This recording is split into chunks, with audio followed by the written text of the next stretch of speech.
repeated unprompted utterances during the incident, specifically yelling for the victim to, quote, burn alive before fleeing the scene. But federal investigators caught up with him the next morning, officials confirming he has an extensive criminal history, including a previous aggravated arson charge and several separate arrests. President Trump signed a bill last night to force the Justice Department to publicly release all its files on convicted child sex offender Jeffrey Epstein. The president had pressured Republicans not to vote for the bill before eventually relenting and agreeing to sign it. He had also asked the Justice Department to investigate Epstein's ties to prominent Democrats, raising concerns that could stall the release of the files. This is Kentucky Congressman James Comer. For the Democrats to go all in over the last month over release the files, I think one reason they were demanding we release the files is they didn't think that President Trump would release the files or that I would subpoena the estate files. If you wonder why people attack ICE agents and other law enforcement on the streets and continue to support criminal illegal aliens, it could be because of inflammatory comments from Democrats, like former Speaker of the House Nancy Pelosi, who said this about President Trump on November 3rd. He's just a vile creature. The worst thing on the face of the earth. But anyway. You think he's the worst thing on the face of the earth? I do, yeah. I do. Because he's the President of the United States and he does not honor the Constitution of the United States. When given a chance to clarify, she doubled down with something much worse yesterday. You said that President Trump was a vile creature, the worst thing on the face of the earth. Do you think he's different now than he was in his first term in terms of his abilities, his leadership? By the way, I said that as a euphemism. I could have done much worse. You could have done worse. You could have said worse. Do you think he's a different leader than he was back then, in the first term? I think he is, but I think more dangerously, he's surrounded by much worse people than he was before. A national defense strategist says the resurgence in military recruiting can be attributed to the breath of fresh air at the White House. Just 2 years ago, the Department of War reported that the outlook for military recruiting was bleak, with a 15,000 soldier shortfall, the Army's deepest gap since the end of the draft in 1973. However, during this fiscal year, things have really turned around, with the services on track to meet or exceed their recruiting targets. In fact, the Army reached its goal of 61,000 new soldiers 4 months ahead of time. Bob McGinnis is a national defense strategist and author of more than a dozen books on national defense. He says the reason for the turnabout is quite obvious. Just a breath of fresh air with Trump's pro-military people that came into office. That's significant. And I think that's what made the difference. Biden's legacy of CRT and DEI, given that I saw that firsthand in the Pentagon, it was cancerous, malignant. And that was absolutely unacceptable. I'm just disappointed with so many of the senior officials. And McGinnis says the military had to overcome some huge recruiting obstacles. I think the big issue is that 4 out of 5 of young Americans no longer qualify to serve in the armed forces. That is a disastrous situation. Now, of course, you've got people like Kennedy and the MAHA movement trying to improve our health. And health is a big issue for disqualifications, but then also criminal behavior, drugs, and the like are disqualifiers. But to a large degree, I think the health issue of kids being overweight and unfit is a very serious issue. I'm Chad Groening. American Family News is online at afn.net. And download the AFN mobile app for your Apple or Android device. I'm Rusty Pugh.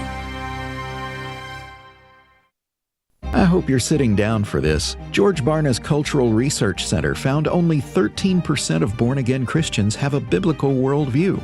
That means there's a huge lack of biblical life essentials in our country. AFA is committed to helping churches ignite a hunger for God. You can be part of that with your gift today, and we'll send you Dr. Alex McFarland's DVD, Do Christians Have Permission to Edit Scripture? Visit afa.net/biblical. afa.net/biblical. Welcome to Today's Issues, offering a Christian response to the issues of the day. Here's your host, Tim Wildmon, President of the American Family Association.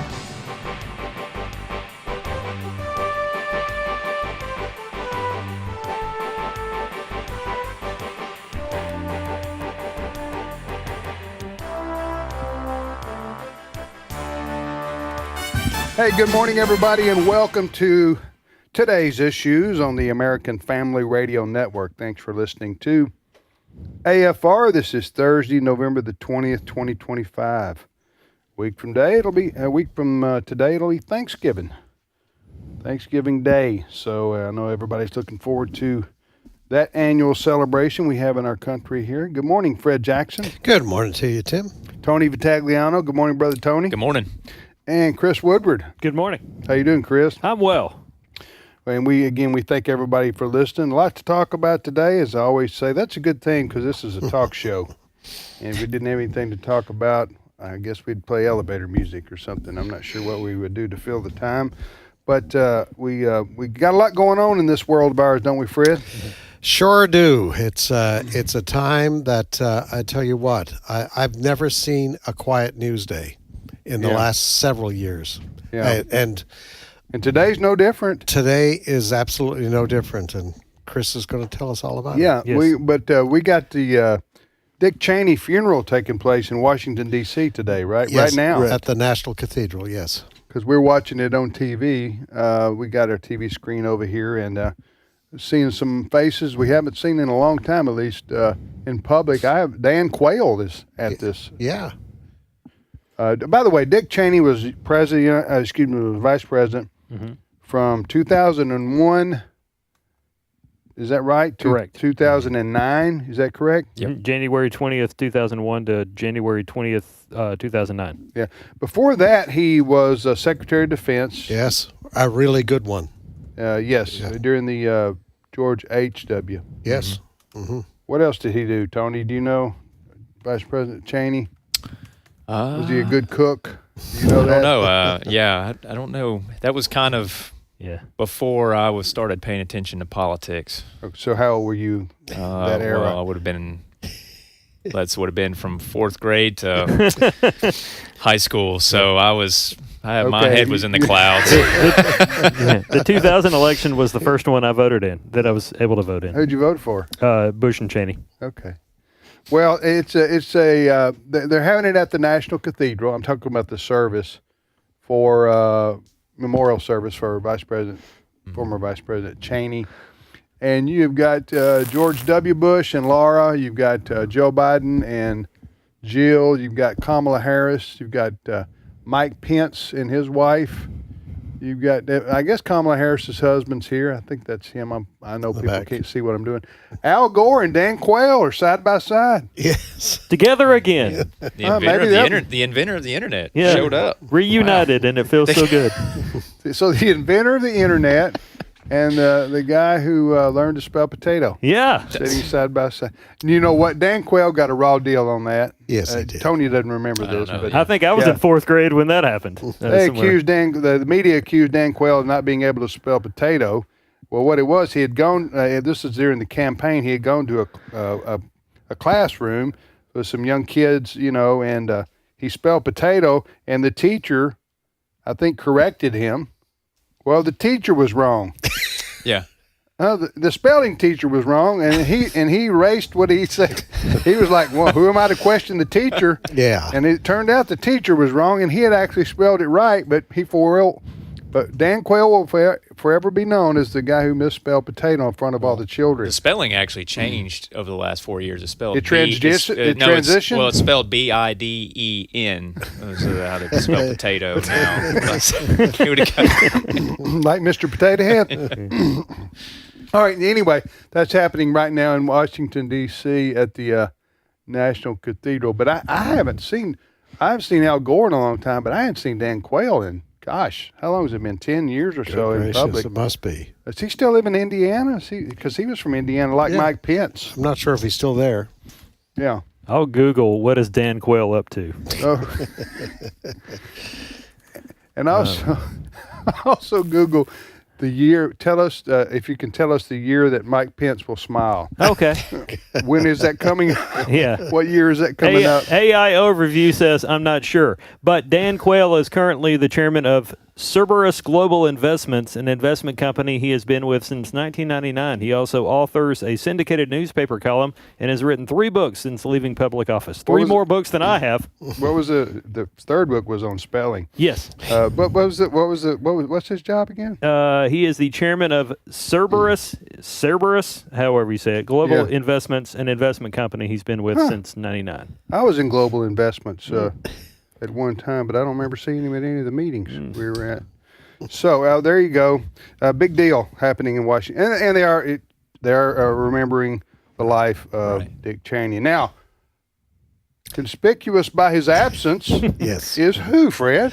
Yeah, President Trump and Vice President Vance were not invited. They were not invited. No, okay, that's the official word. Oh, they weren't invited. Okay. Yes. Okay. Well. Tony, what would be the reason for that? Maybe. I think they had a little bit of a conflict. A little bit of a conflict. Couldn't make it. Yeah, I believe Cheney endorsed. Cheney endorsed Kamala Harris. Yeah, because he was ticked at Trump because Trump had gone after his daughter, Liz Cheney, because his daughter had served on that what was that? January 6th committee. Right. January 6th committee, and they had gone back and forth. A lot of animosity there between the Trump and Cheney family. So no surprise that he's not invited to. Now our flag, as the flags of our flag has been half staff. Because it's a federal mandate, right? Yes. Yeah. Yes. Because anytime a vice president or a president dies, I think it'll be lifted today. I think. But, I think so. Yeah. Anyway, so if you see flags out at half mast, then the reason for that is because Vice President Dick Cheney passed away. All right. So that's what's happening in our nation's capital. Is Mike Pence awake?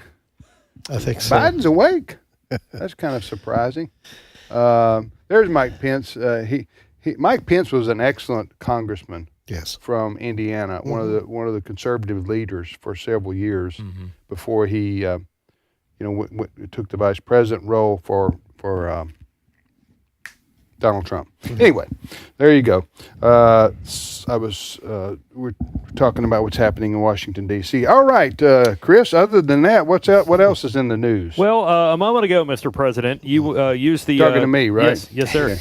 You used the word animosity. Two people that also have a strong feeling of dislike or hatred for one another are President Donald Trump and New York mayoral-elect Zohran Mamdani. I don't think they hate each other, do they? That's kind of a strong word. I would say they have a strong dislike for one another based on things they have said about one another in public.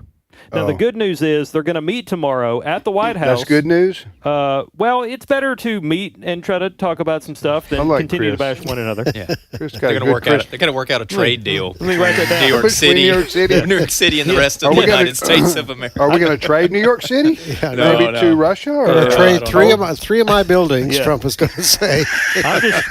The takeaway thus far is when you said, and I quote, "I like Chris." I'm gonna hang that in my office. Okay. But anyway, so Mr. Trump, President Trump, is going to meet with the soon-to-be mayor of New York City, and they're going to talk about things including like SNAP benefits, the Supplemental Nutrition Assistance Program, formerly known as food stamps. It's an issue that involves inequality, income inequality, things that Mamdani ran on because he wants to make everything free, pretty much in the Big Apple.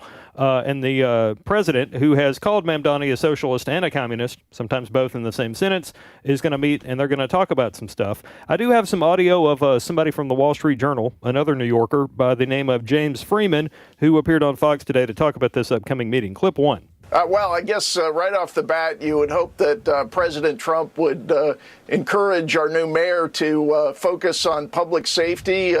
The commissioner of the police department is going to stay for now. That's good news.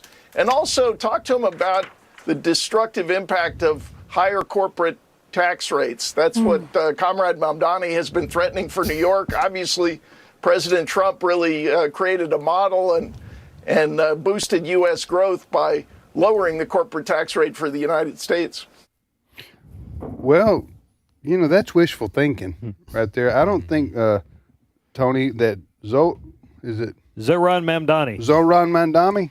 That guy. I don't think he is going to be interested in listening to President Trump tell him how to break his campaign promises. Yeah, no, I think he's actually on the record now as basically having to admit that they're going to have to raise taxes on higher income individuals to pay for the free buses, at least. The buses are they estimated to cost around $700 million a year.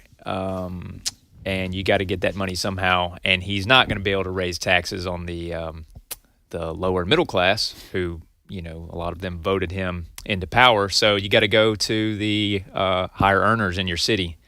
And Trump doesn't. Yeah, Trump likes tax cuts for right business. Well, but I don't think. What that I was going on what that gentleman right there from the Wall Street Journal was James saying Freeman. that Trump is going to try to talk Mamdani out of being Mamdani, basically, and that just not going to work. Yeah, that's just a bunch of Mamdani. It is going to be must-watch TV. Yeah, because we know what happened when Trump in the Oval Office was meeting live with Zelensky, the Ukrainian leader. And that is a meeting that I've never seen before that went off the rails. Mm-hmm. Publicly, everybody watching. It turned into as we say in hockey, a verbal Donnybrook. It really did. Mm-hmm. This has the potential, because both these men have pretty good-sized egos. And so tomorrow, I'm going to be watching, Lord willing, I'm going to be watching to see what happens there. Because if you've just pointed out, Tim, these two people have nothing politically in their ideology that even comes close. You know, Trump has said, we may cut off federal funding if you do what you're going to do. Mm-hmm. So, and with regards to the SNAP program, Mr. Trump, President Trump wants to cut back. Remember, they're going to get everybody to reapply for SNAP. Which is a great idea. It's a great idea, but do you think Mamdani's going to go along with that? But he doesn't control the federal SNAP program. He doesn't. It's a federal government program. Yep. Mamdani, I'm talking about. Now, he's going to try to do things like freeze rent, government grocery stores, which I don't know where he gets the groceries, and I don't know who administers that. Free Subway, free public transit for everybody, and that ought to work out really well in New York, Yeah. Even the Democrat governor of New York, even though she endorsed him publicly, has come back now and said, wait a minute. We don't have the money for that. The state doesn't have the money for what you want to do. Right. She endorsed him, the governor of New York. I think she saw, he was going to win. Yeah. Oh, yeah. But she doesn't have any. She's bringing him back to reality. Sorry, what's his first Zohran. name? Hey, Zohran. Listen to me. I'm gonna speak plain English to you. We ain't got no money. That's right. That's right. Now you're going to have to tax all those billionaires and millionaires in New York. There's two worldviews so diametrically opposed to one another. Trump came from the ultra-capitalist, big businessman, New York deals, just that's how he views New York. And and that's what he thinks New York should be, right? Is, the central hub of finance for the world. Right. And Mamdani is coming at it from like this, the communistic wealth confiscation. I don't know how they're going to be able to come to an agreement on anything, to be honest. Yeah. So we're going to be watching. Is that meeting tomorrow at the White House? At the Oval Office. Actually, they're charging pay-per-view tickets. You have to buy for it to watch it. Well, I think Mamdani wants it offered free. I think that's the difference. Trump wants pay-per-view. Mamdani wants it free.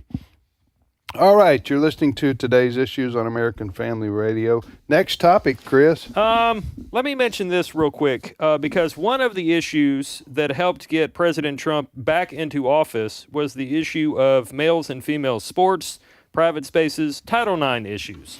Title IX being a 50-some-odd-year-old law that basically provides women equal opportunity on the sports field, as well as facilities like locker rooms, shower spaces, bathrooms, things of that nature. And we all know the story about people like Riley Gaines, former University of Kentucky swimmer, who has been an outspoken critic about males and female sports. One of the broadcasters out there that has long claimed and criticized people like Riley Gaines has been Joy Reid. But even in recent days, on her current broadcast, which is like a streaming service type podcast thing, Joy Reid herself has shared concerns now about males and female areas. I had to edit this down, but here's a clean version where you can hear from Joy herself. Clip 7. This is nothing against trans anybody. What it's saying is, I turn around and I see I would probably go to management and say, wait a minute, why is there a naked man in this room? Now that again was Joy Reid. That's very, very transphobic. Yes. I'm really disappointed in her. Yeah, well, now that she's not on MSNBC anymore, she doesn't have to worry about losing her job there. But she has made headlines because she is saying what a lot of people. No, she's a far lefty. Oh yeah. You would expect her to say the opposite, and here she is. Yeah. Saying what common sense dictates, and that is women don't. I don't care how liberal they are. They don't want dudes wandering around their locker rooms and their showers. Yeah. Especially at a gym. What triggered this was a lesbian, a black lesbian woman in California went viral for her objections to a man who was in, was it Planet Fitness? It was a Gold's Gym in California. A Gold's Gym, okay, and a man came in there, and she just came out yelling and screaming, upset, this woman was, and as I say, it got a lot of attention. Yes, and you're not the only person to mention that example there of that lady, the lesbian. I'm not going to yell and scream like her, though. Oh, no. I don't have the audio of her. Okay. But instead, I've got reaction from Jennifer Say. Jennifer Say is the head of XXXY Athletics, who was on the Will Cain Show yesterday afternoon to talk about what in the world happened to Joy Reid. How did she come around on this issue? Clip 8. She's clearly talking about Tish Hyman, who's the black woman, I think you've had her on your show, who encountered a man in the locker room at what was a Gold's Gym and, screamed and yelled and then got kicked out of the gym. My generous interpretation is that opened Joy's eyes, someone she did not expect, because she's been screaming that this is like a right-wing issue for the last 10 years. And here she sees, a black woman, a lesbian, a Democrat, and she kind of it broke her brain a little bit. And she said, you know what, maybe I can say the thing I thought all along. Who knows what she thought all along, right? I mean, I think she goes where the wind blows. But I do give Tish big thanks for moving the Overton window a bit, I think, for a lot of people. Moving the what? The Overton window. Is it like a movie or something?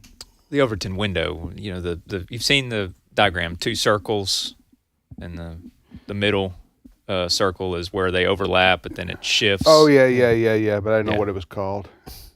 But sorry about Trivia that. Friday on a Thursday. Hey, so I'm actually going to save that. I looked over at Tony, our millennial, with a blank stare because you just go through life and sometimes things get said and you go, I never heard that before, and people go, what? I never noticed. I also have a theory to posit as to why Joy Reid may be changing her tune on some of these issues. Is she is no longer with MSNBC, so she may not be going to the establishments, the exercise establishments where this type of behavior is not very common.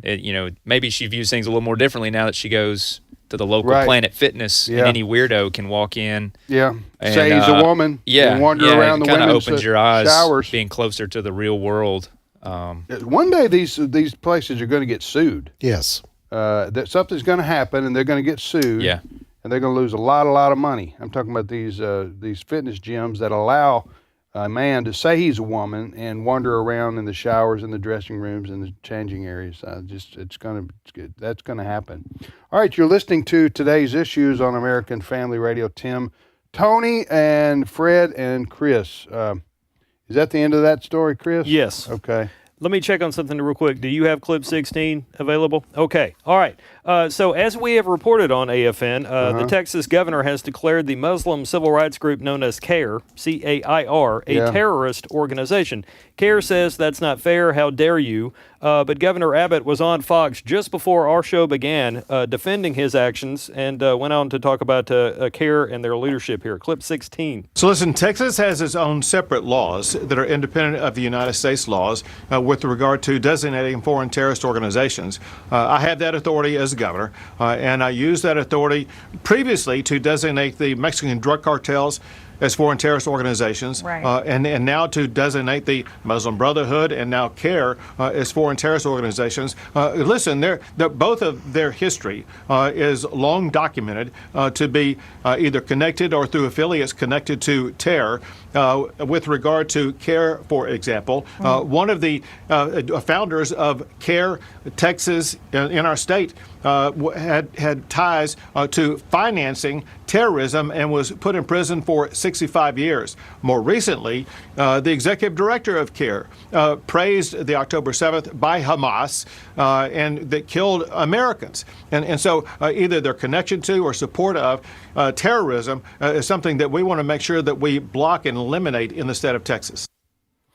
Yeah, well, good for him. Yeah, it's kind of interesting. He went on in this interview, Governor Abbott, to say by designating them a terrorist group, this would also curtail any plans to purchase land and do business in the state. Now, we've done multiple stories, Chris, and with regards to plans by an Islamic group there, just north of Dallas, to build a Epic City is what they wanted to call it. Yes. Yeah. So I think this all kind of ties together on this. CARE has responded to this. I think you are going to see a lawsuit, and we'll see where that goes. CARE stands for what? The Council of American Islamic Relations. Correct. They've been around a long time. They have been, and they are the first to send out press releases when there is an Islamic attack, a terrorist attack. That's Islamic. That's Islamophobic. Not us. Yes, everything's Islamophobic to them. Yes. So now, what did they? Did you just say this? They were giving cash out to people to go and that was yesterday. Disrupt in the story yesterday. But CARE, I'm saying, was giving cash out. They to disrupt, to cause unrest, to cause unrest on college campuses. Yes, in favor of the Hamas organization, right? Basically, right. Yeah, they were given $1,000 checks for anti-Israel agitators. Right. I mean, that's all you need to know. Yes, to me, to designate them a terrorist organization. You're listening to Today's Issues on American Family Radio. We'll take our break right here, and we'll be back in a couple of minutes. Jenna Ellis will be with us in a few moments as well. You are listening to the radio program Today's Issues on American Family Radio. A lot more topics to get to and talk about, what's happening in our country and in our world. We ask you to continue to pray, if you haven't been already, for the Christians in Nigeria. That's the largest country in Africa, and I keep reading these horror stories every day about these Muslim terrorists, Boko Haram, just terrorizing and brutalizing the Christian citizens there in Nigeria. It's really, really bad. We'll be back momentarily. Stay with us.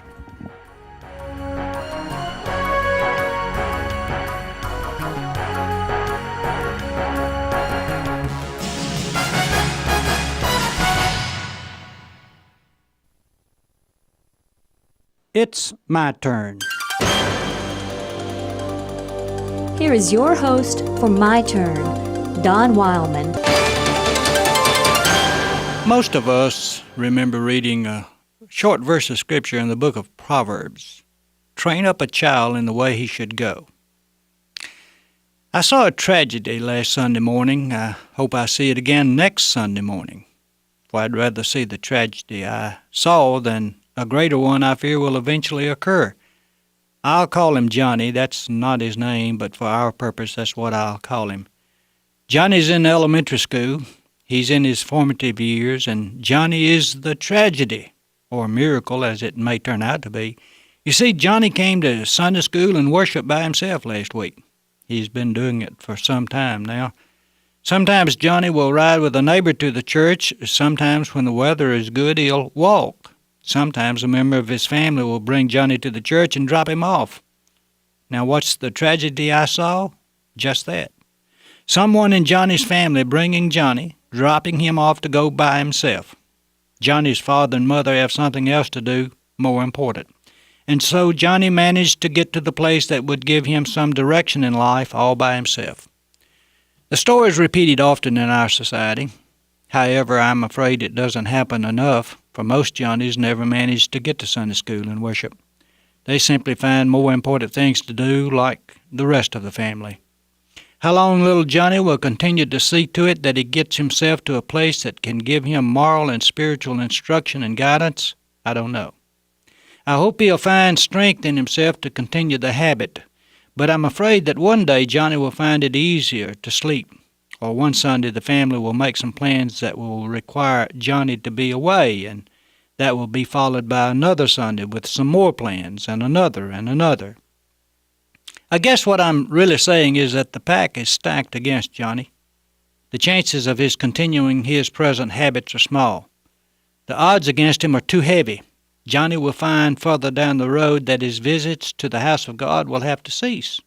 The family has other things to do, more important. Johnny is not a poor boy. His family is one of means. They have what most families long for, 2 cars, a fine home, modern conveniences, the whole works. Now, they're not millionaires, but they're well over the poverty line, materially speaking. And that's the tragedy. Johnny's family gives him everything he needs, except what he needs the most. And I guess if you ask them, Johnny's family would say they love him. Certainly there would be an emptiness in their home should Johnny suddenly die. But like I said, Johnny's chances are slim. There's just too much going against him. There's always that slight hope for a miracle, however. So I guess we can hope. But in a few years, if Johnny doesn't make it and he turns out wrong, don't be too hard on him. For as a youngster, he really tried. Oh, incidentally, Johnny is not kin to you, is he? This has been My Turn with Don Wildmon, a production of the American Family Association. Jesus said, "Let the little children come to me, and do not hinder them, for the kingdom of heaven belongs to such as these." Matthew 19:14. American Family Radio. This is today's issues. Email your comments to comments@afr.net. Past broadcasts of today's issues are available for listening and viewing in the archive at afr.net. Now, back to more of today's issues. Hey, welcome back, everybody, to today's issues here on the American Family Radio Network. I'm Tim with Fred, Tony, and Chris. And we thank you for listening to AFR. Jenna Ellis joins us now from the great state of Florida. Jenna, good morning to you. Good morning. It is a great state of Florida. The free state of Florida, that's what Governor DeSantis calls it, right? Yes, and we love it. You know, if you go to Florida and you cross the state line, I'm talking about driving, not flying, because I don't know how you'd see the sign. But it's a road sign that says, "Welcome to Florida, the free state of Florida." The free state, yes. Yeah, so that's their motto. Now, Jenna, okay, a lot to talk to you about. First of all, I want to ask you about this. You heard of a guy named Jeffrey Epstein? Unfortunately, yes. We've been hearing too much about him. I know. I don't want to talk about this much, but I do want to ask your opinion. You are a constitutional lawyer, and you follow Congress and everything like that.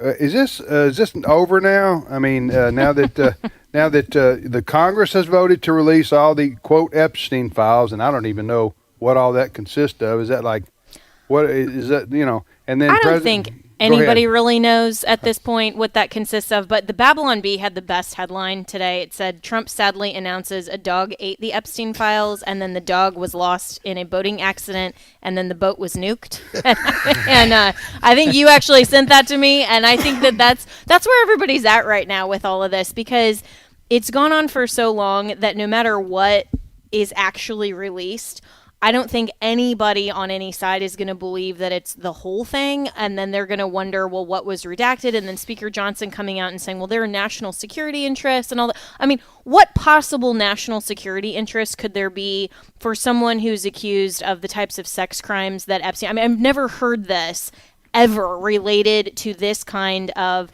of a sex crime. And so the only possible conclusion that I'm left to reach, and I don't have any insider information any more than anybody else on this conversation, the only thing that I can conclude is that the national security interests are protecting people in Washington, which is the very problem that conservatives have had to begin with this whole debacle. People want to know, because otherwise there's any kind of interest in this would be purely prurient, as they say, although that's not beyond Americans.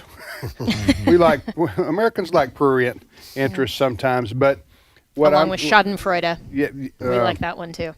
I don't think we can say that on American Family Radio. Look, I'm Italian. Hey, is that a window, Tony? What was that? I'm Italian. Okay, German. I think the main interest in the, quote, Epstein files, if I'm using quotes right, because we don't know exactly what that is now, is that a lot of people want to know, was there a shadow government? Has there been a big group of people, Republicans and Democrats, liberals and conservatives, who have been secretly running the government or being bribed or be involved in activities where they were compromised? And you go, well, this is why this happens and this happens and this happens when it seems like it's unexplainable. Or why are both sides working together so closely? Why is there a unigovernment or a whatever they call that? Uniparty. And people want to know, well, maybe it's money, and maybe it's people like Jeffrey Epstein who, had blackmailed all these people to do certain things, and people want to know if that's true or not. Tony, have I got that basically right? That's a good summation. Yeah. See what Jenna says about it. That's why I'm here. But all right, you're listening to Today's Issues. What's your podcast going to be on this week? Yeah. So not the Epstein files, thankfully, right? Because we really don't need to be doing any of that. But we have on one of our favorites, actually, a raw egg nationalist. He's kind of an anon from the UK, but is talking about a very interesting issue that the birth rate in the UK is going way down, and as of the most recent government data that they have from 2022, 77% of women are having abortions in the UK that are white, and that's a little under 200,000 abortions a year. And so there's no way to paint this as anything other than a disaster. So we talk about the rise of abortions, selective abortions in the UK, along with the companion issue of the infiltration of Muslims into the UK and the basically the displacement of UK citizens that it's now becoming overrun by Muslims, and how that is mirroring what's happening in the United States in some cities. Like you see what's going on in Michigan, you see what's going on in New York City, and why the Trump agenda really needs to protect our borders. And of course, we get into pro-life, all of that. So a really long-form conversation that I found really fascinating. I want to listen to that podcast. So when will it be out? It will be out tomorrow. So On Demand drops every Friday, and to listen to that, you can go to Spotify, any of those others, or to afr.net. Click on that tab for podcasts, and then go down to On Demand. Yeah. Okay. So, folks, if you go to our website afr.net and you click on the podcast banner, then find Jenna Ellis podcast. It's once a week. It's called On Demand. So you can get it very easily. Jenna said other places, Spotify, other places where podcasts are available, but certainly you can get it at our website. And our app as well. Yes, in our app, afr.net. So you definitely want to make sure you listen to Jenna's podcast each week here on the American Family Radio website. Fred, is this the same in Canada, the birth rates? Going down? Very much the same, and I would say it's about the same here. And you did say it's white women in Britain, mm-hmm. Yes, mm-hmm. And so just imagine this kind of if you put it on a graph, the number of babies being born to white women down. Mm-hmm. The babies being born to the Islamic population, which is growing in Britain, is going up. So the cultural change that brings about. And we've done stories of what's been going on. I think it's Liverpool, some of these cities in Britain, basically where the British cops are told don't go in there. Why does this matter, Tony? Well, to me, it's not so much the concerning part is not so much the racial aspect, the replacement of race. It's the replacement of values. So the UK native birth rate dropping dramatically, and that statistic was that 77%. Jenna, is that what you said? That's disturbing, not only for the pro-life aspect, but for the people of England. You are going to be replaced. Your values are going to be replaced because the people who are having children and that you have been importing, they don't adhere to the values that the UK was founded on, and still, right. to, a large part in Judeo-Christian values. They're coming from a part of the world where it is Sharia law. It is ruled by religious theocratic dominion. So to me, that it's more so the replacement of the values than just the population replacement that is concerning, and that's what's going to happen. This is happening all across the West, where we see the influx of people from the Middle East, people from North Africa, just that's their problem. That's where people are flocking from to go to Europe. Now, you could look at it one or two ways, or maybe both are true at the same time. There are a lot of people going to escape poverty, and maybe they don't like Sharia law. Some of them are escaping to Europe because they want to live free, and they want to. I'm giving the best base on this, okay? And they want more opportunity to make make a living and make a better life for themselves. I do think that's why a majority of people come to the United States. I don't think they have sinister plans. I do think there are terrorists who come here and are Chinese spies. I do think that happens, but the vast majority of people coming to Europe probably but that doesn't change the fact of the numbers that Jenna gave, which really don't have anything to do. They're independent of one another, of the decision of these people to just pour into Europe. But the native Europeans are deciding we don't want to have babies. We don't have families anymore. And so, as you guys have said, that's going to reach a point where you're not going to have native. Yeah, and I would just say I would disagree slightly on the people who are coming into the UK and even the people who are coming into America, that they're coming here for a virtuous purpose to actually understand American native culture and the Judeo-Christian worldview. They are failing to assimilate, and they are bringing their religion, their cultural values, and their mores here, and they're establishing their own culture within the United States. And we're seeing that happen, like in Lansing, Michigan, where you hear the Muslim call to prayer in an American city at all hours of the day. And you look at Dallas-Fort Worth Airport and you see that their prayer rooms are overrun by Muslims who are worshiping Allah. And you're seeing all of this across even now elections with Mamdani in New York City, who is an avowed, Muslim socialist. So these aren't people who are coming into America because they're abandoning where they grew up and they're saying, you know what, I value and respect the American way of life and I'm going to be a hard worker and I'm going to participate. One of the things that we learned during the government shutdown was how many non-citizens benefit from the welfare programs.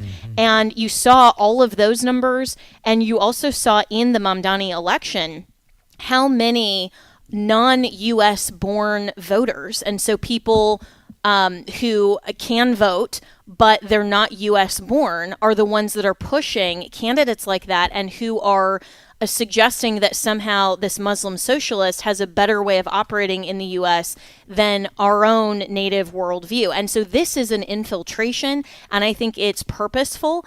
And so what we need to be doing, and what the Republican Party and conservatives are calling for increasingly, is not just a stop of illegal immigration and mass deportations, but even a stop of legal immigration until we get a handle on all of this. And this is one of the topics that we actually cover cover in the podcast that'll be released tomorrow as well. Yes, that I agree with everything you said. That is a separate issue from why aren't Native Europeans, why aren't people in America having children to keep up with the birth, to keep up with the even with the replacement rate. And I don't know what Fred, do you have any thoughts on why this may be? You think it's the cost of raising families today? I think it is. It is we've done stories on this. One of the reasons couples say today is that we're going to delay having our first child, right?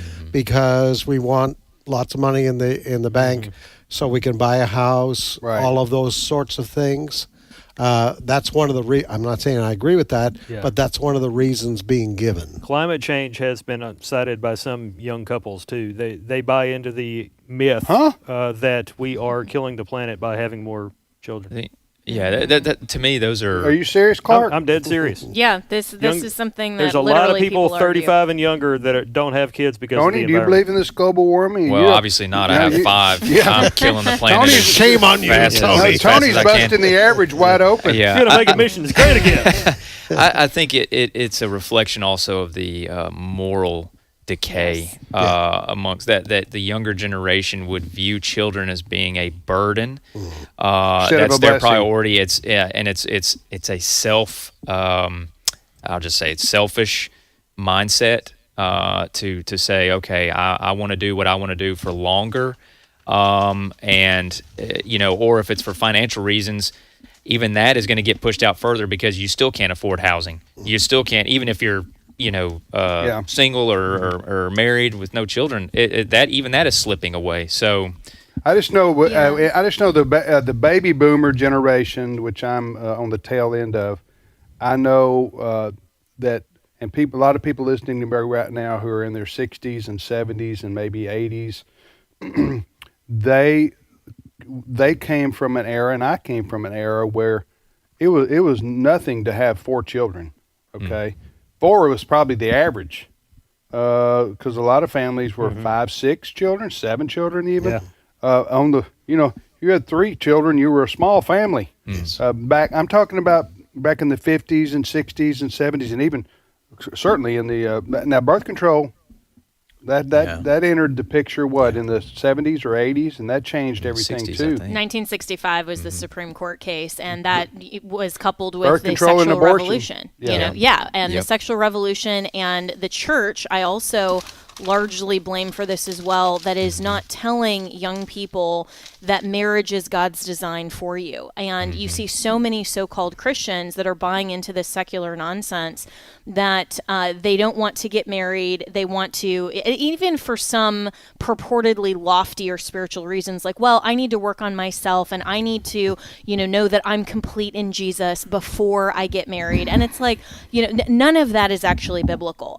Any of the marriages or any of the commentary in Genesis or all the way through, what Jesus talked about in marriage, it doesn't say, make yourself a whole person and get therapy before you leave your father and mother and be united to your wife. I mean, none of that is scriptural, but psychology has really infiltrated the churches, and so many Christians are buying into this myth that somehow they need to, work on themselves and all of this before they can go out and decide that they want a quote-unquote life partner. I mean, we're not even teaching what marriage and family genuinely is in the church. And I've had conversations, as a single woman who's looking for a husband, and you guys all know this, it's so frustrating to me to see that so many men of my age group and of, younger women that I know, they don't have any prospects because men don't want to be men. They don't want to be providers anymore. They don't even know if they want to get married. And then even worse, they don't know if they want to have kids because it's either a cramp on their lifestyle or,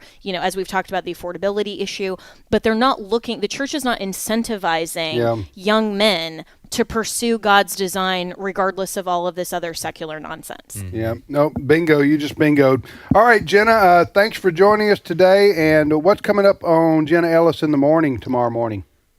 Yeah, so we're actually going to be talking with my mom, who is a biblical counselor, about dealing with maybe some family conflict during the holidays as Thanksgiving is rapidly approaching. So that'll be a lot of fun. And then Monday, I'm really excited because, Scott Jennings, who is on CNN, and he does all the takedowns. He is going to join me. Oh, really excited. Awesome. About his new book that is titled A Revolution of Common Sense, which is what I love seeing him bring to CNN and the liberal minds explode. Yeah. So really looking forward to that one on Monday. All right. All right, Jenna, have a good day. Thanks for joining us. Thanks so much. And for everyone listening, if you know somebody that is potentially an applicant, Tim is accepting applications for my future husband. Please send them. I would not do that.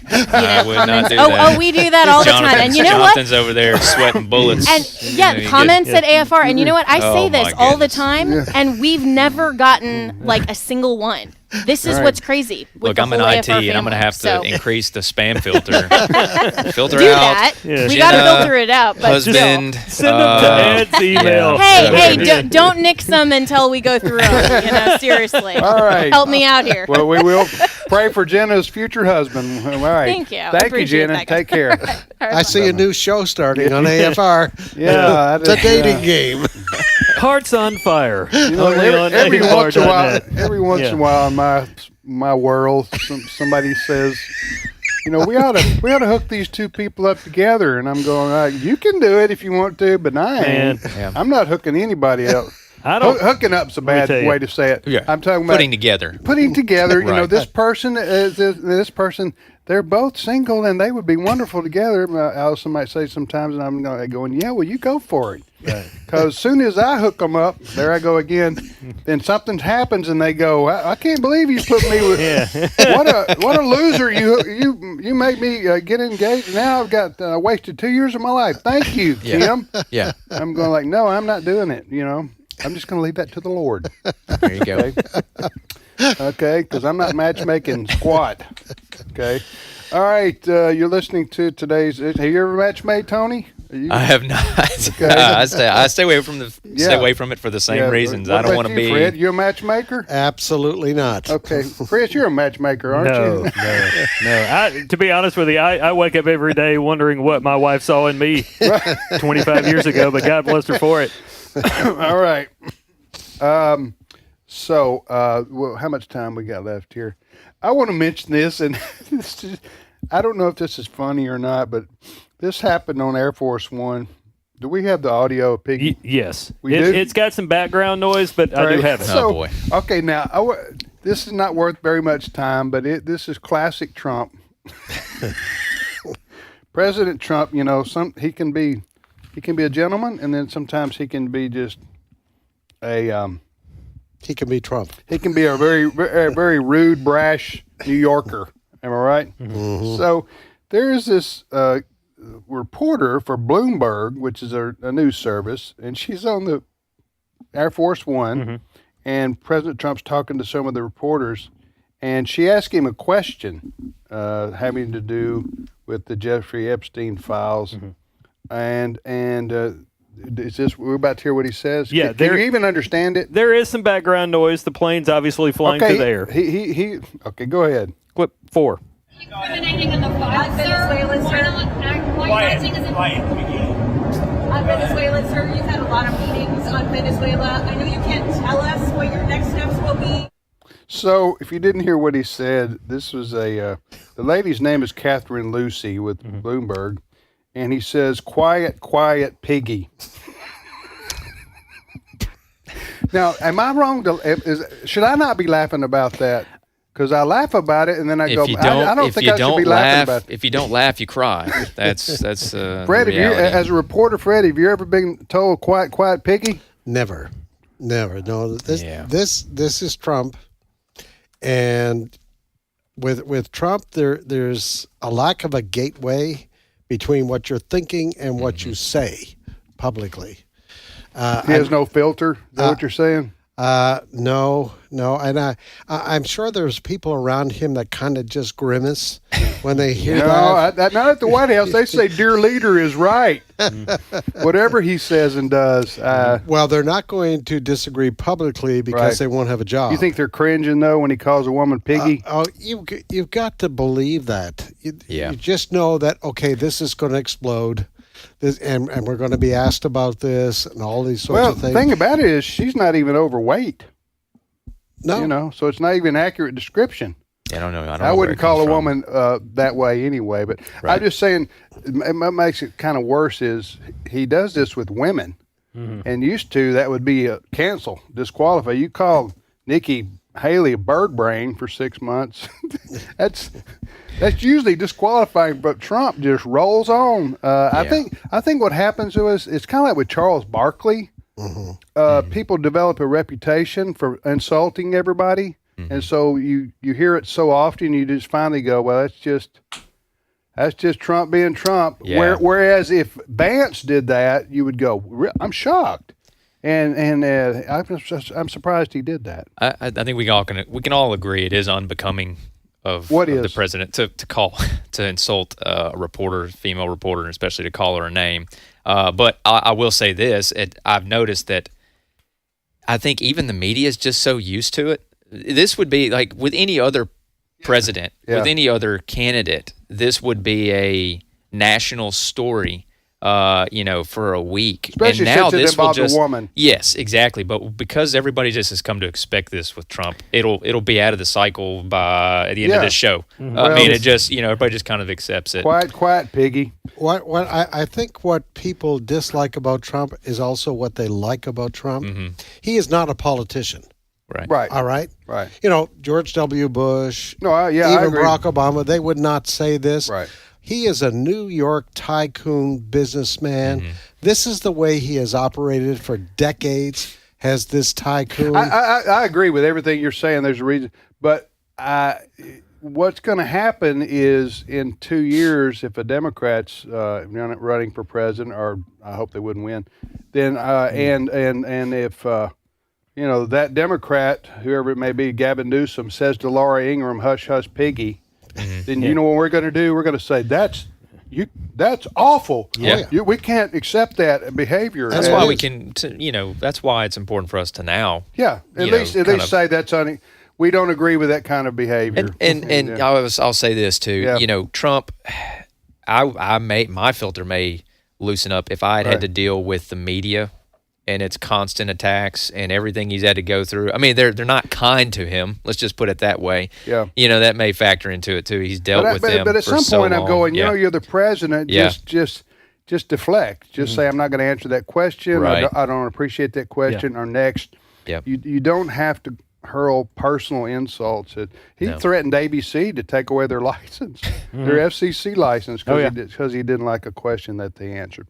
All right, you're listening to today's Issues on American Family Radio. Chris, you got one more? I do. For people that are listening to us in the cities of San Antonio, Waco, Texas, or Pontiac, Michigan, you might start seeing some Amazon drones in your skies. I say that because Amazon has announced it's going to be adding drone delivery to San Antonio and Waco in Texas and Pontiac, Michigan, bringing the total number of prime air locations to 4 across 3 states. This is looking to have a big impact, pretty much according to a Newsweek article that I just shared on our Facebook page. Some people may actually get their deliveries 60 minutes after they order a product now, thanks to these drones. So are we talking about the skies? It look like the Jetsons. That's what I'm saying. Are we talking about drones shooting across the top of houses? Yes, with boxes. Ready to, With boxes. With boxes? Mm-hmm. To land on your front yard and drop your package off. Dove season in Mississippi is going to be real interesting. Yeah. I don't see how this is going to. Maybe I brought back 12 doves and a couple of packages from Amazon. I don't know whose they are. I don't know. All right, we'll be back in a minute. Stay with us.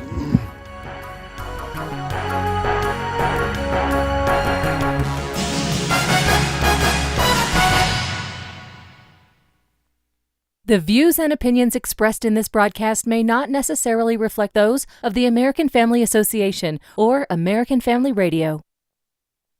Faith, family, freedom. American Family Radio. Teenage years can be a time of trial. It can be really difficult, but it can also be the most fun and the best years of your parenting. Dr. Jessica Peck is a pediatric nurse practitioner as well as a professor, author, and mother of 4. Dr. Peck is host of the Dr. Nurse Mama Show, weekdays at 2 p.m. Central, and find her podcast at afr.net. This is American Family Radio, a listener-supported ministry of the American Family Association.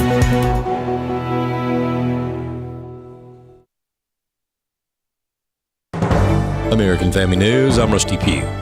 President Trump is demanding the arrest and possible execution of Democrats in Congress over a video message urging military and intelligence personnel to refuse what they call, quote, illegal orders. Chris Foster has more. The president on Truth Social calls it seditious behavior punishable by death. A 1-minute video posted Tuesday featuring 6 Democrats with military or intelligence backgrounds addressing Americans currently serving. You all swore an oath to protect and defend this Constitution. Right now, the threats to our Constitution aren't just coming from abroad, but from right here at home. Our laws are clear. You can refuse illegal orders. The message does not give any examples of those illegal orders. President Trump writes, each one of those traitors to our country should be arrested and put on trial. Their words cannot be allowed to stand. We won't have a country anymore. An example must be set. The Democrat responsible for that video, Jason Crow of Colorado, had this exchange with Fox's Martha McCallum and couldn't answer the question about exactly which so-called illegal orders they were talking about disobeying. What reminding them of their obligation order from the commander-in-chief that we are asking our military to carry out are you objecting to? This is very, very vague. And it was so vague in this video. I don't think people could figure out what you guys were all talking about, honestly. Martha, Donald Trump has made a series of very disturbing comments and suggestions that would violate U.S. law and put our military in terrible positions. Again, we're getting nowhere because you're not talking about an order. I don't want to wait until that happens to remind our troops of their obligation because then it'll be too late. We are standing by our troops and our amazing men and women in uniform to remind them who sign up every day as you did to carry out the orders of the commander-in-chief. A 3-judge district court panel invalidated Texas's redistricting map earlier this week and ordered that the map drawn by the legislature in 2021 remain in effect for the midterm elections. This ruling could cost Republicans 5 seats in the U.S. House of Representatives. The majority in the ruling claimed that there was, quote, substantial evidence that Texas racially gerrymandered the 2025 map. Here's Texas Governor Greg Abbott. Well, first of all, with regard to that statement, there was actually zero evidence of any racial judgment playing any role in the decision-making process. But know this also, that Judge Brown, who wrote that opinion, he was just reversed last year in a different redistricting decision. He was wrong last year. He's wrong this year. The senior judge you were pointing out, Jerry Smith, he was the only person on that panel from the Fifth Circuit Court of Appeals. He was exactly right. He's never seen, and I have never seen, a judgment, an opinion so erroneous in its writing. And it looked like Judge Brown geared his writing to try to achieve a result. And that's something that the United States Supreme Court, I think, is just not going to tolerate. And finally, the Trump administration has announced a $1 billion loan to restart the 3 Mile Island nuclear plant. 3 Mile Island is in Pennsylvania, and the loan would help Constellation Energy restart the nuclear reactor and power things such as Microsoft's data center. Larry Behrens of Power the Future thinks it's a good idea. We have an energy deficit right now in the United States. The demand is growing for more and more energy, and we don't have the power plants that we've had in the past. The United States has seen 400 fossil fuel-fired power plants shut down in just the last 15 years. And so as our appetite for more energy grows, we've taken a lot of energy production offline. And so wherever we can find affordable, reliable energy, that is absolutely the answer to move forward. And all of this demand is even before I even mention those 2 letters AI, which is just going to skyrocket that demand even higher. Nuclear energy has its fans, including those who view man-made climate change as real and a threat. But environmental organizations have been reluctant to get behind nuclear power. Sierra Club, for example, says it remains unequivocally opposed to nuclear energy because of what Sierra Club calls nuclear power's big carbon footprint. Behrens is not concerned. America does it better and safer than any other country on the face of the planet. I would encourage folks to look at all forms of energy and look at the safety record of it and see where we get the most bang for our buck. I'm Chris Woodward. More news online at afn.net and on the AFN mobile app. I'm Rusty Pugh. The radical left will stop at nothing to find a way to end life in the womb. They're now using the mail to ship abortion pills straight into homes across America, even in states where abortion is illegal. It's not health care, and it must be stopped. You can take action today. When you support AFA Action, you'll help us hold Big Pharma accountable and defend life. As our thanks, we'll send you the Christian Handbook for Civic Engagement. Visit afaaction.net to give your urgent gift today. Today's Issues continues on AFR with your host, Tim Wildmon, President of the American Family Association.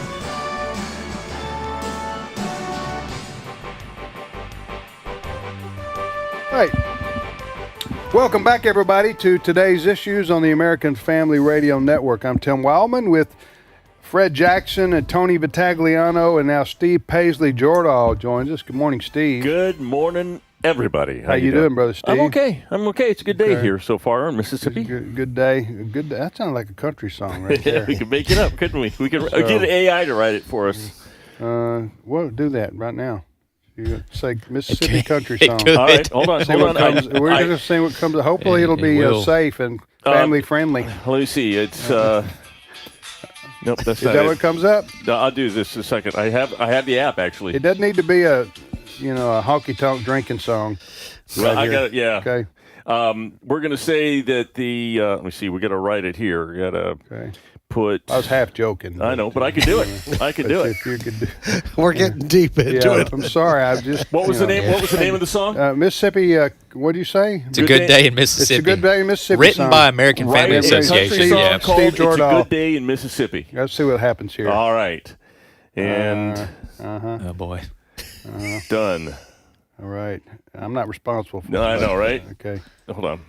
Well, I didn't. Jonathan's on the button. We can get back to this later. Yeah, we will. I will. Okay, we'll do this later. We have more time for planning. I just thought a little impromptu AI song might be, a good way to start this half hour. That's all right, Steve. You put the phone we'll do down. it at the end, yeah. Yeah. What's your first story, Steve? All right. Jeffrey Epstein just doesn't want to leave the news. You know what? Got a little help in this kind of. I like you, Steve. I didn't want to hear his name this half hour. Sorry, but you go ahead. He who will not be named. Okay. Does not want to leave sound the like news. there's an echo here. Yeah, I'm not. Steve echoing. I'm plugged in, but. Okay. That sounds a little better now. All right. There you go. There okay. we go. All right. Now, what about Jeffrey Epstein? All Because right. we got about 30 seconds. So what happened was, if you will recall, they found out that Virgin Island delegate Stacey Plaskett was getting texts from Jeffrey Epstein in the middle of a hearing that was going after Donald Trump. And she was saying, what can you tell me about Donald Trump?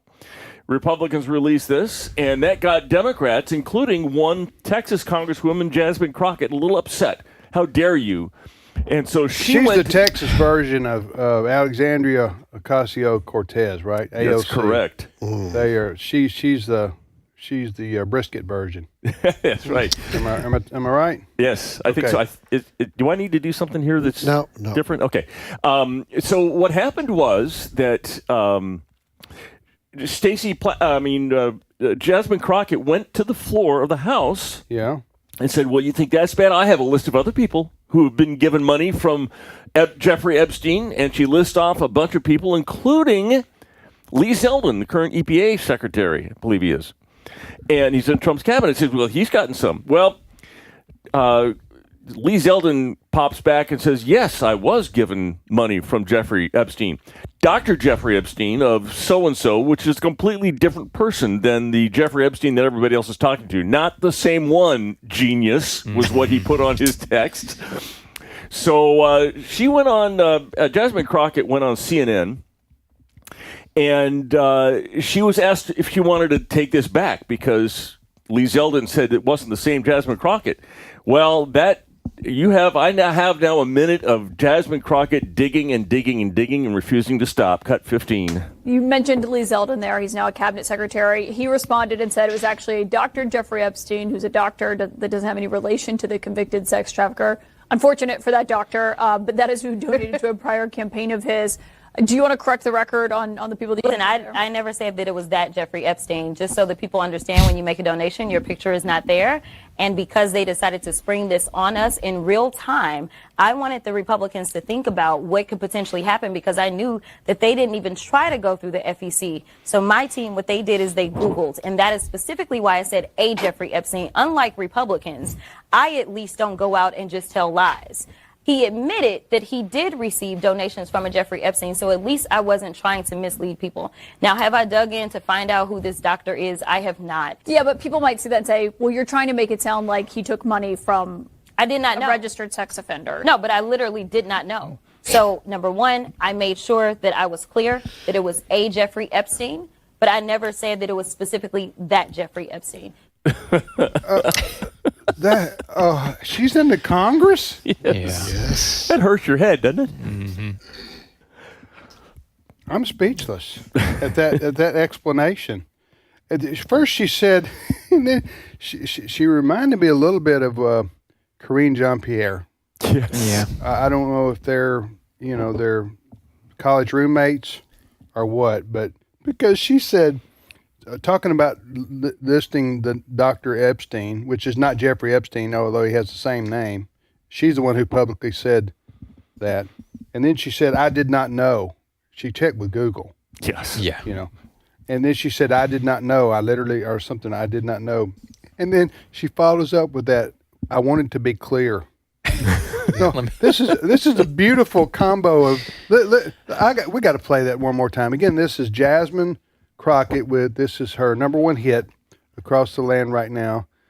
She's bumped ahead of AOC in terms of quotable, whacked out liberals. Yeah. And so let's hear this explanation again. You mentioned Lee Zeldin there. He's now a cabinet secretary. He responded and said it was actually Dr. Jeffrey Epstein, who's a doctor that doesn't have any relation to the convicted sex trafficker. Unfortunate for that doctor, but that is who donated to a prior campaign of his. Do you want to correct the record on the people that... Listen, I never said that it was that Jeffrey Epstein. Just so that people understand, when you make a donation, your picture is not there. And because they decided to spring this on us in real time, I wanted the Republicans to think about what could potentially happen, because I knew that they didn't even try to go through the FEC. So my team, what they did is they Googled. And that is specifically why I said a Jeffrey Epstein. Unlike Republicans, I at least don't go out and just tell lies. He admitted that he did receive donations from a Jeffrey Epstein, so at least I wasn't trying to mislead people. Now, have I dug in to find out who this doctor is? I have not. Yeah, but people might see that and say, well, you're trying to make it sound like he took money from I did not know. A registered sex offender. No, but I literally did not know. So, number one, I made sure that I was clear that it was a Jeffrey Epstein, but I never said that it was specifically that Jeffrey Epstein. Yeah, that's a different one. Look, I have a confession to make. Yeah, go ahead, I've been Tony. telling y'all that I went to school with Michael Jordan. What I meant was it was a Michael Jordan. Now, if you interpreted it as the Michael Jordan, that's That's your problem. You need to do some Right. Googling But you didn't to ever figure say it out. which Michael Yes, Jordan it was. exactly. You just said a Michael Jordan. It's not surprising that in politics nowadays, no politician is ever going to admit to any mistakes, even if you're clearly caught in a lie. You just say, I didn't know. Right, I did not know. I didn't say. I Hey, didn't mean it was that Jeffrey Epstein. We use Google. What are we supposed to do? Yeah, that's also our future is also in great hands with our elected officials are in the back room Googling as it's going on. And you got one of the Democrat congresswomen texting with Jeffrey Epstein himself while hearings going on, so the congresswoman could get questions to fire at whoever was testifying up there about President Trump. This may be one of the few times I praise CNN, but I'm thankful CNN challenged her. Yeah. I believe if that CNN anchor had not challenged her, she would have been happy for people to believe That's a great point. we have caught That's a these great Republicans. Yeah. Because she didn't offer that. She didn't start making these excuses until that CNN anchor challenged her on that. Now, it is true that these very wealthy individuals all over the country do give to Democrats and Republicans. Yes. Typically. Yeah. Donald Trump did that when he was a New York businessman. He gave money to the Republicans. He gave money to the Democrats because all these people want access no matter who wins. Yeah. That's the point. Yeah. All right, you're listening to today's issues. There went a drone right over the top of our house. Amazon. There's an Amazon drone delivered. I don't know what they're delivering anyway. Well, it's not the only. This is not the only digging that happened on network news yesterday too. I want to take you back to yesterday when we played a compilation of Democrat military people saying that it's okay to disobey an illegal order from Donald Trump. And a lot of the people out there, including Martha McCallum at Fox, were saying, "What are you talking about? What order has he given that's been illegal?" And one of the Congressman Crow was asked, from Colorado was asked this, and well, this was his answer. Cut 11. When you see this video on social media, I think a lot of people scratch their heads and they say, What exactly are they talking about? Are they talking about Martha. not allowing gunboats to make it to the United States carrying drugs? No. Is that Martha, what you're talking about? Martha, here's a novel idea. How about we actually prevent things from happening before they become a problem? I think that's what they're trying to do. What you're saying is we have to wait until there's a problem to respond to that problem. No, I'm not. Again, that's absolute. Listen, Republicans can say stupid stuff too. Okay, we're all human. We all can say ridiculous things. Okay, do we have the clip that the ad if you can go back to we played it yesterday. If you can go back to yesterday's clips, I don't remember what number it was, but yeah, it was a clip of a group of Democrat lawmakers in Washington D.C. a television ad, maybe a radio ad, where they're telling active servicemen and women that they should disobey direct orders from their superiors if they need to. It was listed as a montage. You know what? I'll say this while Jonathan tries to dig up the clip. I actually agree with Congressman Crow here. I agree that we should try to prevent things before something bad happens. We should try to prevent 10 million illegal immigrants from coming in over the course of 4 years and taking over large swaths of cities, taking over apartment buildings. We've all kind of forgotten about that. The Tren de Agua, extorting and taking over buildings. So I agree with them. Amen. So we should try to prevent. Martha McCallum should have said that. Maybe she did after that. Try to prevent problems before they happen. That's right. They're pandering to their left wing base here. Right. They're trying to say, because she asked the very specific question, what are you talking about exactly? You don't do what he's saying. Make a preventative video saying, in case you're told, you servicemen and women are told to do something against the Constitution, you can defy your superior and not do it. I guess you decide what you're going to obey and what you're not going to obey based on what your view of the Constitution is. You got it? So it's just Trump derangement syndrome. Yeah, right. That's what's driving all of this. Doesn't even make sense. I'm surprised that Senator Mark Kelly was among the 6 Arizona. Democrats. He's considered more moderate. Yes, that he was willing to go along with this. Okay, what you're about to hear, we played it yesterday. This is a television ad, I guess it is, right? Or an internet ad? Yeah. That a group of Democrats, and so all the voices you're about to hear are Democrat congressmen or senators, and they've sent out this video to America's people in the active military. Go ahead.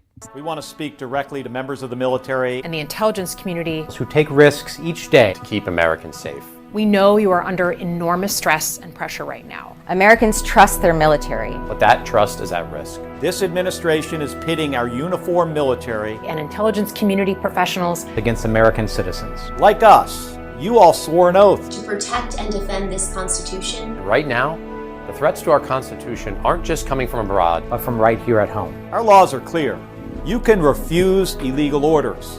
You can refuse illegal orders. You must refuse illegal orders. No one has to carry out orders that violate the law or our Constitution. We know this is hard and that it's a difficult time to be a public servant. But whether you're serving in the CIA, The Army, Our Navy, the Air Force, your vigilance is critical. and know that we have your back. Because now, more than ever, The American people need you. We need you to stand up for our laws, our Constitution, and who we are as Americans. Don't give up. don't give up. Don't give up. don't give up the ship. Okay. What are they? Okay, just you don't even have to tell me specific. What are they talking about? Well, there was no specific, which is the point of Martha McCallum. But they say that Donald Trump has made so many crazy statements. He's putting military people in like Chicago and Portland, and he's going to ask them to do something illegal. So we want to tell them that they don't have to do it. That's what they're okay. saying. So it's in response to troops in the cities. National Guard. That's yes. Oh, okay. But the National Guard is only being used if the mayor or the governor of the said states invite them in. And in a support role. In a support role. Yes. And any federal agencies are.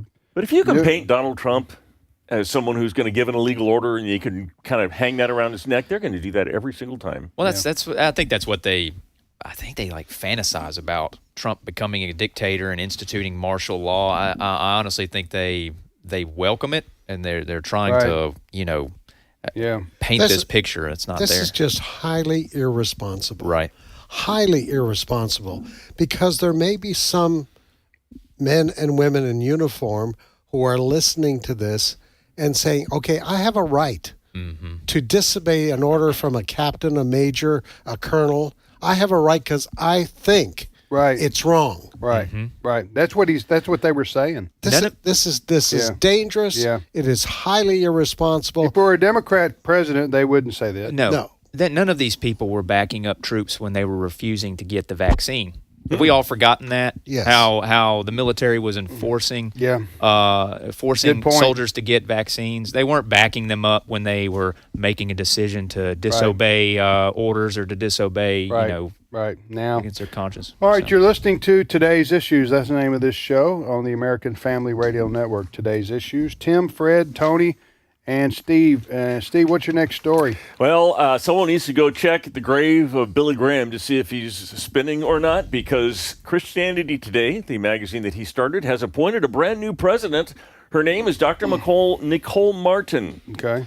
And she has been working at CT for a number of years, various things. But this is who she is. Russell Moore, by the way, who was the head of the Ethics and Religious Liberty Commission of the SBC, and left on not such good terms with the SBC, has endorsed this choice. And this is what she wrote in an article in Christianity Today: God is faithful in triumph and despair.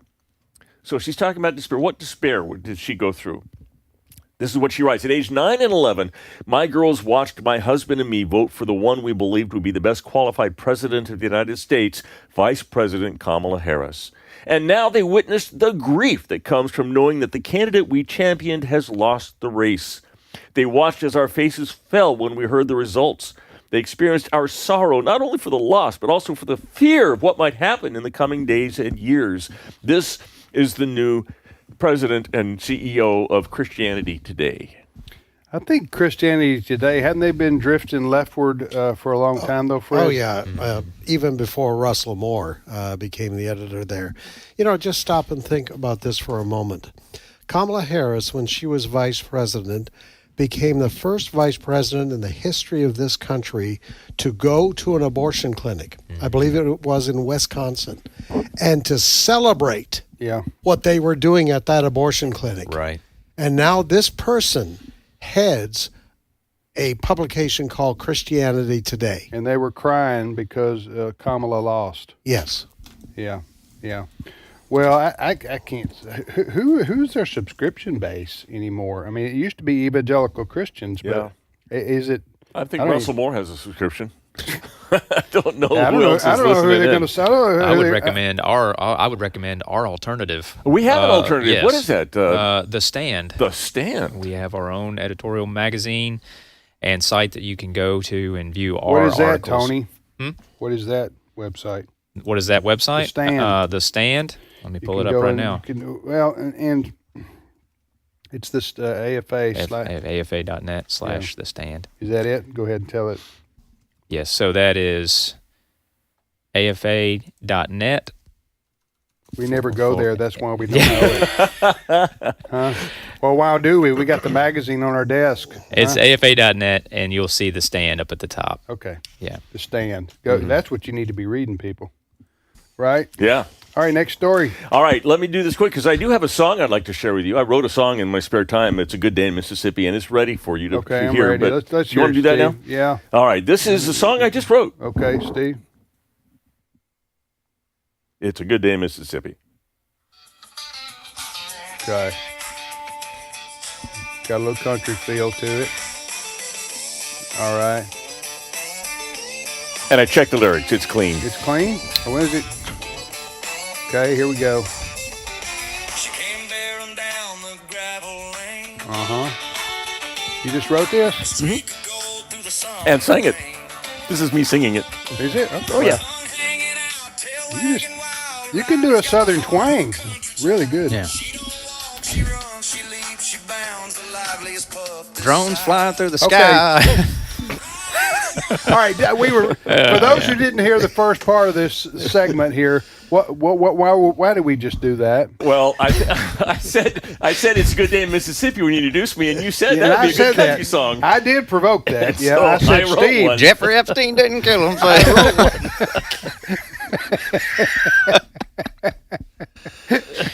Tony, you're on to something right there. So we said have AI generate a song called "A Good Day in Mississippi." It's A Good Day in Mississippi. Right, Yep. which you said when I asked you how you doing, you said I'm having a good day in Mississippi today. You know, the serious side of this. Yeah. The country and music industry in Nashville. Yeah. Is very worried about this kind of thing. They are. Oh, AI AI. generating music on its own. Yes. Yeah. Doing music on its own. We did a story, was Yep. that last week sometime? Just a couple days ago. What was it? It's #1 on the Billboard digital charts. Digital sales charts. So An this AI is song? an AI song is #1, or at least was at the time we put the story out, and the digital music sales charts. And to quote Rick Beato, who was also I quoted in my story, I said, "Who pays for music anymore?" Exactly. That's the point. Someone paid about $3,000 to download this a bunch of times to get it to the top of that chart. However, it's coming. And country music artists, not only country music, every musical composition artist, genre is going to be fighting, is this real or not? This guy sounds pretty real. Yeah, also the entertainment industry, the television and movie business, they are also very worried about this because AI is threatening to take over their jobs. Oh, absolutely. Of creating content. And who wouldn't want to see another movie starring, I don't know, John Wayne? Oh, yeah. Wow, that's a good point. They can do that? Yeah. I know in one of the Indiana Jones movies, the last one they made, Harrison Ford looked like he was 40 again. Do you remember 30 Drive again? Remember that? It'll be a lot cheaper to do it with AI than it is to take an actual video of him and de-age him or anybody. Yeah, we got about a minute left or so. What do you got? All right. Anything? Elon Musk says that his Optimus, his robot, is going to make everybody rich. And this is not only it, but do you know that Optimus, which is his robot, is going to stop crime? He says instead of physically jailing prisoners, Optimus could follow you around and stop you from doing crime. Let's not put anybody in prison. If they're convicted, we just hand them an Optimist. And So it's like having a pet dog, you got a pet robot following you around everywhere? I'm going to buy one for each of my kids. I'm going to buy one for each of my kids. You need to clean up your room. Right. Your father said clean up your room. You're going to be out. You're going to be out somewhere around $30,000 per kid. Well, okay, never mind that. Oh man. So Elon Musk, he's back in good graces with President Trump. You see that? Yes, he is. He got the pat on the belly. That would be a good country song too, right there. I'll write that later. All right, how may I generate a pat on the belly in Mississippi? All right. I'll have it for you Monday. Okay. Probably a good thing this show's coming to an end right here. I think the information we're providing now is not high quality. All right, thank you, Steve. My pleasure. Tony? Thank Fred? You bet. All right, who else was here? Chris Woodward, Jenna Ellis. All right, and we will see you next time on the Today's Issues program.